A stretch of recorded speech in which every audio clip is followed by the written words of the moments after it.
Jonah is one of my favorite books in the Bible, if there is such a thing you can have as a favorite book in the Bible. It is a book that offers us so much hope, and that's really, if you basically could sum up the message today in one word, it would be hope. That's what the message is this morning. If you want to add a few more words, you would say this: it is hope to the hopeless. Hope to the hopeless.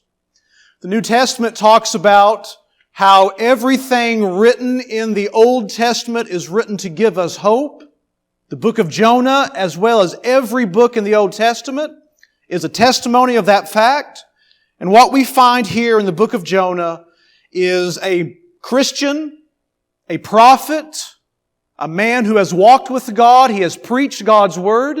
Maybe that even brings up someone to your mind right now who is walking contrary to God's will and yet used to preach God's Word. You think of a man here, he's a prophet, he's a servant of God, he has obeyed God for many years, we would assume. We read about him in 2 Kings chapter 14. And yet we're reading about a man who has come to a place in life where he no longer wants to do God's will. I don't know how old he is.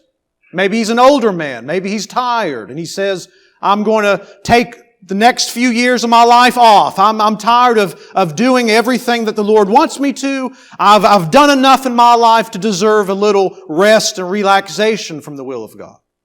Maybe he's a younger man. And this younger man he's a young prophet. He's been serving God for a few years. He's still young. And he still thinks that he's got what it takes within him to do his own thing, as oftentimes younger people have in their heart still. Whatever the case may be for Jonah, we can say this for him: he is a man who is disobeying God, and he is a man who is willfully disobeying God. And what we have seen so far is that the book of Jonah is all about the compassion of God. Just look in chapter 4, verse 2. This is something of a summary verse like the Apostle John would write in chapter 20 of John or chapter 5, verse 13 of 1 John. This is very much like it. About halfway through, this is what Jonah says of God. For I knew that you are a gracious and compassionate God, slow to anger and abundant in loving kindness, and one who relents concerning calamity. And what you see throughout this book is the God of compassion showing Himself compassionate in different ways. Today I want us to focus on chapter 2. I want us to look at the whole chapter. I do plan on coming back to chapter 2 in the future, God willing, looking at maybe a few specific messages from it as well. I want us to look at a general message today of hope. And actually, let's pick up in verse 17 of chapter 1 today. Jonah has been thrown overboard. He has been thrown overboard by reluctant sailors. They don't want to do that. They have more compassion in their heart than Jonah does. You remember Jonah's on the ship. He's asleep in the storm. He could care less about people perishing. The sailors, the pagan, unconverted sailors, though, they care about Jonah, and they're trying to get back to shore so they don't have to throw him overboard. And it's very interesting. One of the great statements in this book is made by these unbelievers, verse 14 of chapter 1. Then they called on the Lord and said, we earnestly pray, O Lord, do not let us perish on account of this man's life, and do not put innocent blood on us, for you, O Lord, have done as you have pleased. What a great statement that is at the end. You have done what you have pleased to do, God. You are in control. You have pursued Jonah. And if you're here today and you have a family member, if you're here today, you have a friend who has gone far from the Lord, or who has never come to God in the first place, Jonah, and this chapter we're getting ready to look at, gives us great hope to keep praying and keep trusting that God is pursuing that person, will bring them to repentance and bring them to mercy one day. That's what God does. He pursues people. He pursues us when we don't want to be pursued. Well, here's verse 17. This is where we left off last week. And the Lord appointed a great fish. Now, I'm not going to get into any kind of discussion about what kind of fish or whale this was, and did the fish come up and take air, then come back down and come up and take air? Did he do that for 3 days and 3 nights? That's not the point of this. We ought to read this as a miracle. This is a miraculous thing. Just like Jesus Christ, and Jesus compared Himself to Jonah, just like Jesus Christ miraculously raised from the dead on the 3rd day, so Jonah is miraculously left alive for 3 days inside of this fish's stomach. Don't try it. It's not going to work today. But for Jonah, this was God's means to bring him to salvation. And the Lord appointed a great fish to swallow Jonah.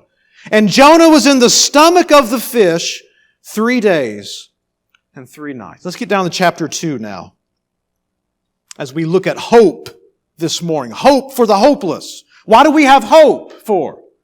Let's see here in chapter 2. Then Jonah prayed to the Lord his God. Isn't that interesting? That Jonah, after running from God, after literally trying to get away from Him, after literally trying to get away from His presence, literally going the exact opposite direction away from Nineveh, he goes to Joppa, he goes to Tarshish, or tries to get there, he can call God his God. It's an amazing statement here. Then Jonah prayed to the Lord his God from the stomach of the fish. The word stomach there is the same word, it may be belly in your translation, but the word stomach in verse 1 is the same word for stomach in verse 17 of chapter 1. It is not the same word, though, in verse 2 of chapter 2, where it says belly or says depth there. That's significant. We're going to see why in just a few minutes. So here, what is going on in chapter 2 is Jonah is praying, but he's praying in the belly of a fish, and he's praying about the past, the last couple of days, how God saved him. He's looking back, though it's only a couple days ago, he's looking back to how God came to him, how God saved him, how God rescued him from sure death. That's his prayer. In many ways, this is a psalm of thanksgiving. You read in the book of Psalms, you read psalms like this. In fact, it appears that Jonah, if not quoting some of the psalms, he is saying things very much similar to the psalms. It shows how important it is for us to hide God's word in our heart. That when we go through difficult times, it's as if the Word of God just comes back up in our prayers, comes back up in our praise. We hide it in our heart that we may not sin against Him. Jonah is looking back. He's giving thanks to God. He has been delivered already. And he's inside of a fish. Now, he has not been spit out yet, but he is in the fish. And he is thanking God that he is already delivered, already saved. Let's pick up in verse 2 now. Verse 2 starts Jonah's looking back. He's looking back. He's in the belly of the fish. He's giving praise to God. And he is looking back now to a few days ago and what God did to deliver him from death. And this is what he says. He said, I called out of my distress to the Lord, and He answered me. I cried for help from the depth or the belly of Sheol. You may have a translation that says hell. The Hebrew word is Sheol, most likely looking at the grave. What Jonah is saying is this. I was in the belly, I was in the depth of the grave. What he's saying is I was as good as dead. And you saved me, God. You delivered me. That gives us hope. Listen, there's many people today, for whatever reason, on drugs.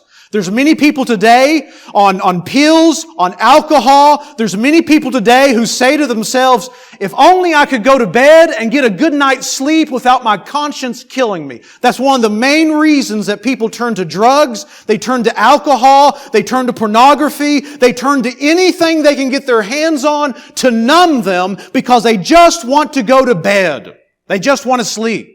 They just want to get things over with. They want to forget about what they're going through. And what we find here is a man who is as good as dead. He is in the sea, and God rescues him. Do we have a message for this world today?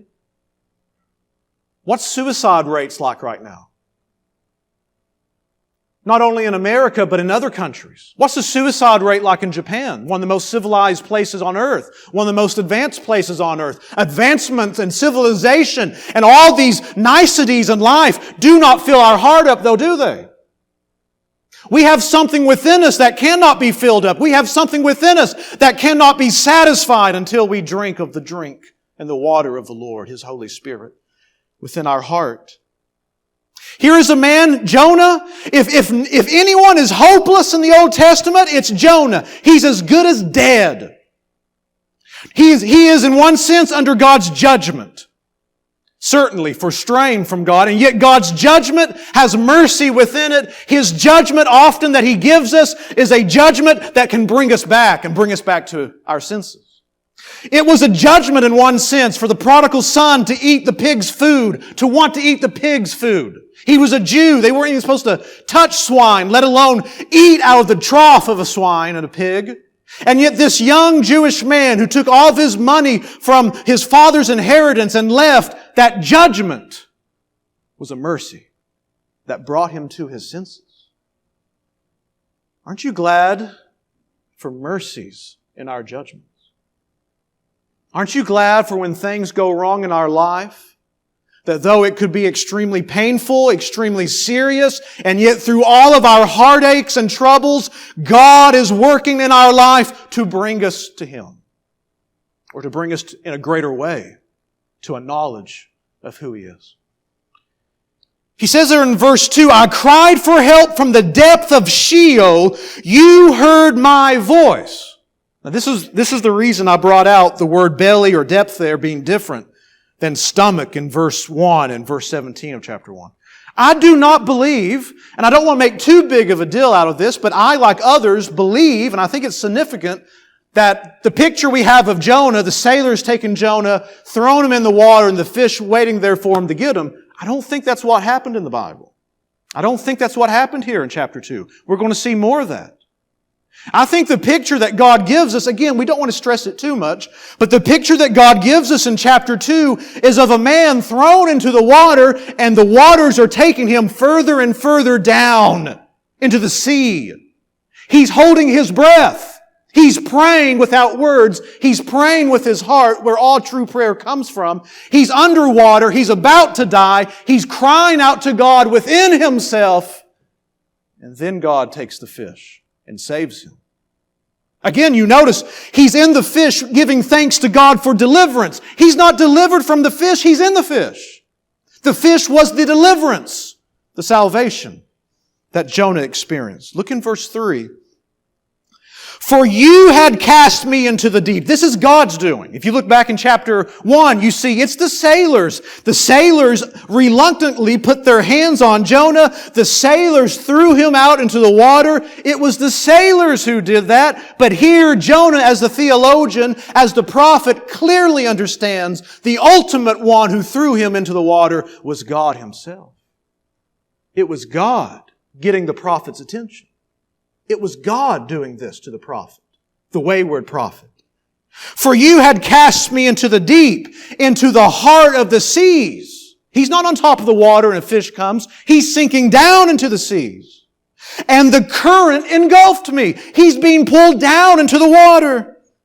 All your breakers and billows passed over me. All the waters are going over his head. He's sinking down to the Mediterranean Sea. He's going further and further down. It's a storm going on. Verse 4. So I said, I have been expelled from your sight. Have you ever had a time in your life where you thought God was finished with you? You ever had a time in your life where you thought God had rejected you and there was no hope for you? I've had moments like that in my life. Jonah is here. He's a man who is running from the presence of God. And oh, how interesting it is when trouble hits us and we want that presence back. Here is a man who left Judah, Israel, he left God's area. He left as fast as he could because he didn't want to go preach to these wicked Ninevites. He left as fast as he could. He tried to leave God's presence. And here is a man now when he is in trouble, when life comes at him, and not only comes at him, but life grabs him, and it's too late for him. He says, Lord, where are you in my life? Where are you? And here's what Jonah says. Nevertheless, or yet, here comes the hope. Yet, I will look again towards your holy temple. He's under the water. He's about to die. I mean, literally, he's thrown in. How much of a breath did he get when he was thrown in? 30 seconds worth? 60 seconds? 90 seconds worth to hold his breath underwater as he's being pulled down, as the billows, as the waves and the water are covering him? I mean, how long can he take here? He's underwater. And you know as well as I do, when something happens, you can think about 10 thoughts in half a second. You know how that works. It comes to you like that. Here's a man, he knows God, he's been wayward, he thinks God has cast him out, and yet he says, I will still look to my God. Let me give you an example of this. It's from a Christian who lived many years ago. And the devil was tempting this Christian to believe that he had committed the unpardonable sin. And maybe some of you have been there before, where you fear as if I've committed a sin unpardonable. God has cast me out. He says this, but said the tempter, your sin is unpardonable.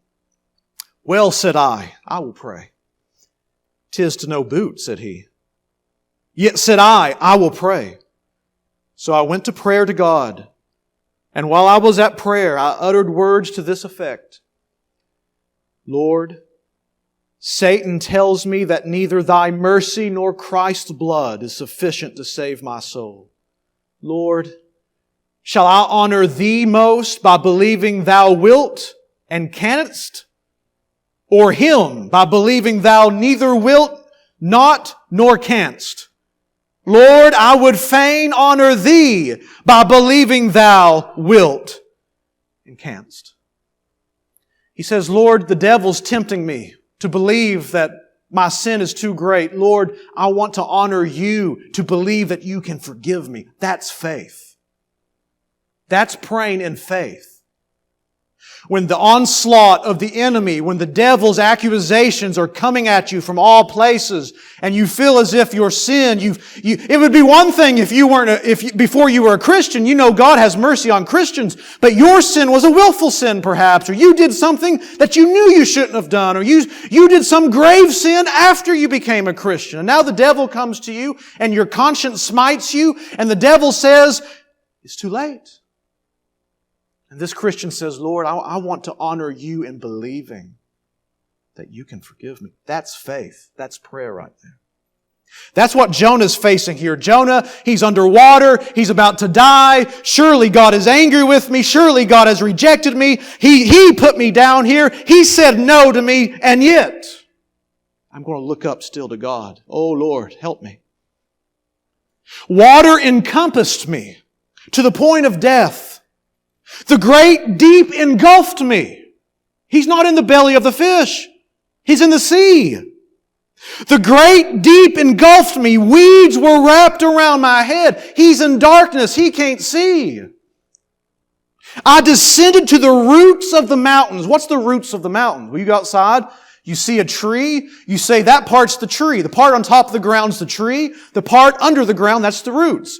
Well, the roots of the mountains are the parts of the mountains and the hills that you cannot see above the ground or water. It's the part you see under the water. He's at the bottom of the sea or getting close to it. He's down at the roots of the mountain, he says. I descended to the roots of the mountains. The earth with its bars was around me forever.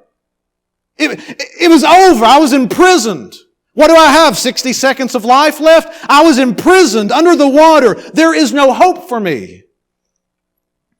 But You have brought up my life from the pit, O Lord, my God. The Lord did this. The Lord has power to rescue.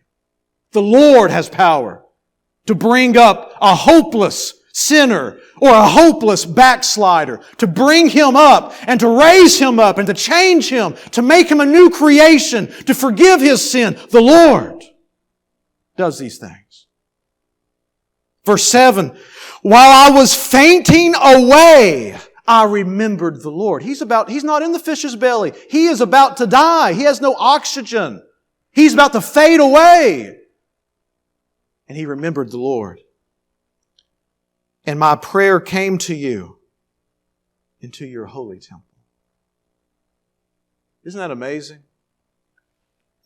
Jonah is literally about as far away from people as you can get. He is literally under the water. He is literally a few seconds perhaps away from drowning. His life is done, and within his heart he cries out to God, and God hears him.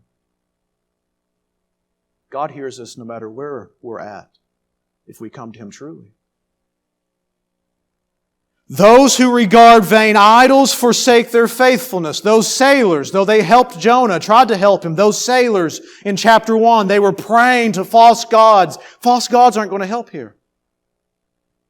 But I will sacrifice to you with the voice of thanksgiving. That which I have vowed I will pay. What is that? That's repentance. Jonah has been brought to the place of repentance. Lord, you have called me to preach. You have called me to go to Nineveh. My God, that's where I'm going to go. I give you thanks, Lord. I thank you, God, for your mercy. Lord, I will pay my vows. I will obey you. It's repentance. And then you have this great statement that we'll spend a little bit of time on. Salvation is from the Lord. Or salvation is of the Lord, or salvation belongs to the Lord. It's amazing here to think about Jonah, to think about this situation. He is utterly hopeless. The reason we have hope is because salvation is of the Lord and not of man. That's why we have hope. The reason we have hope this morning, and the reason that many of us can look back in our life and thank God for the hope that He has given us, for His regeneration, for His repentance He's given us, the reason we can look back and think about all the good things God has done for us is because salvation is of the Lord, not of man. When you think about the story of Jonah, you're thinking about the story of the Bible. You're thinking about the story of us here. That's Jonah. Jonah is a microcosm of the bigger reality. He is just a little tiny peg within a large panoply of all the things that God and all the people that God has saved. He's just something very small that you can see, and he's an example of the greater. This is a picture of the Bible. That's what you have here. You have a man who turns from God. You have a man who has rejected God. You have a man who says, I want to do my will and not your will. That is the definition of sin. Isaiah says this. He says that all like sheep have gone astray. They have turned to their own way. That's the definition of sin. I do what I want to do. It's my life. It's my will. I don't need the Bible. I don't need someone helping me with the Bible. My life, my will, I'm going my way. That's the definition of sin. And here what we have is a man who knows God. And that was the awful thing, wasn't it? He knew God. He walked with God. And yet this man turned away from the mercy of God, turned away from the will of God and went his own way. And here is why salvation is of the Lord. God caused the storm in this man's life. God let the lot fall on Jonah. God had the sailors cast him into the water.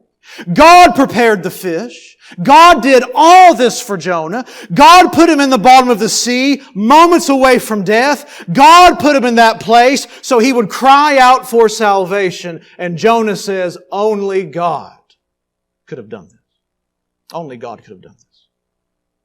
I'm reminded of the pastor, the famous pastor who said he goes to cemeteries often. You may think that's odd, but maybe more preachers ought to go to cemeteries. He says, I go to cemeteries often for two reasons. One reason is I go to cemeteries and I just stay there to remind me that I'm going to die one day. Do we all know we're going to die one day? I'm telling you, if you preach funerals and go to funerals and visitations very often, you will be reminded of your own mortality. You will be reminded that life is short. And when you see the family crying and weeping, you'll be reminded that life is tough. And one day it's going to end one day. He says, I go to cemeteries to be reminded that I will die one day. Richard Baxter, the famous Puritan preacher, he said, I preach as a dying man to dying men. I preach like a man who will be dead one day. And I preach to dying men because all of us will be dead one day. That's the way I preach, he said. The second reason this preacher went to a cemetery is this: to remind himself that he has as much power to raise the dead in the cemetery as he has to give life to those he preaches to. Amen? I have as much power today to bring you to repentance. I have as much power today to give you hope. I have as much power today within myself to bring salvation to you as I do to go out to the cemetery and call out to the dead to be raised. That's how much power I have. The power that anyone has is only in the Word and the Spirit working through that Word. That's the only power any of us have. And what we find here in Jonah is that salvation is of Him. It's of the Lord. That's our hope. I've got 3 children. One of them are saved. One saved. She was baptized last week. I'm so grateful for that. I pray for my children. I witness to them. I talk to them about their souls. If you have children or grandchildren, it's your responsibility to talk to them about their souls. To have conversations about life and death, about repentance, about faith, about what Christ has done for us. I want my children to be saved. I know I can't do it, though. Only He can. Only the Lord can. But I'm hopeful, very hopeful, because I know who He is. Again, look in chapter 4. For I knew that you are a gracious and compassionate God, slow to anger and abundant in loving kindness, and one who relents concerning calamity. Just hold your place there. Turn over a few pages to Micah chapter 7. Someone may be here and you're saying, it's just not fair that God saved Jonah after what he did. Maybe some of you can think to someone who became a Christian later in life, and you can think of someone who unfortunately died young, unsaved. And you can think to someone who lived in sin all their life, they disobeyed God, they rejected God, and then finally they were saved at the end of their life after living for many years, and you say, it's just not fair. It's just not fair. Well, in one sense, I don't want what's fair. I want grace. I want mercy. There's a word, as you turn to Micah 7, there's a word in Jonah 4 for loving kindness here. It's a Hebrew word for His covenant love, God's mercy, His covenant love. And it appears here in Micah 7, verse 18. Why does God show compassion? Why does He have so much love to show us? Verse 18. Who is a God like you who pardons iniquity and passes over the rebellious act of the remnant of His possession? He does not retain His anger forever. Why? Listen to what it says. Because He delights in unchanging love. That word unchanging love may be mercy in your translation. That's the same word in Jonah 4. Why does God show mercy? Why is He so compassionate on us for? It is because God delights to be like this. He wants to be like this. And look back in Jonah 2 and verse 10 now. What you see here is a new beginning. A new beginning.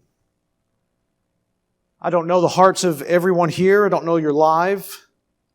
You may be here and you're saying to yourself, and No one else may know this about you, but you're saying to yourself, I would like a new beginning. I would like to start over. Well, that may look differently for different people, but here is the reality, is that God can do this for us. Verse 10. Then the Lord commanded the fish, and it vomited Jonah up onto the dry land. That is a picture of resurrection. That is a picture of God giving new life. That is a picture of a new beginning for Jonah. And if you're here today and God is dealing with you about sin or about backsliding or about something else in your life, about something that just, it seems like you cannot shake it, it's always there, you can't, it's almost as if you feel at least, though certainly if you're a Christian you're not, but you feel at least like you're a slave of sin almost again, which is not true of the Christian. But you feel that way at times. Know this, that just as God saved Jonah's life and spit him out of a fish's mouth, He can do the same thing with you and me. And that is our hope, is in His mercy.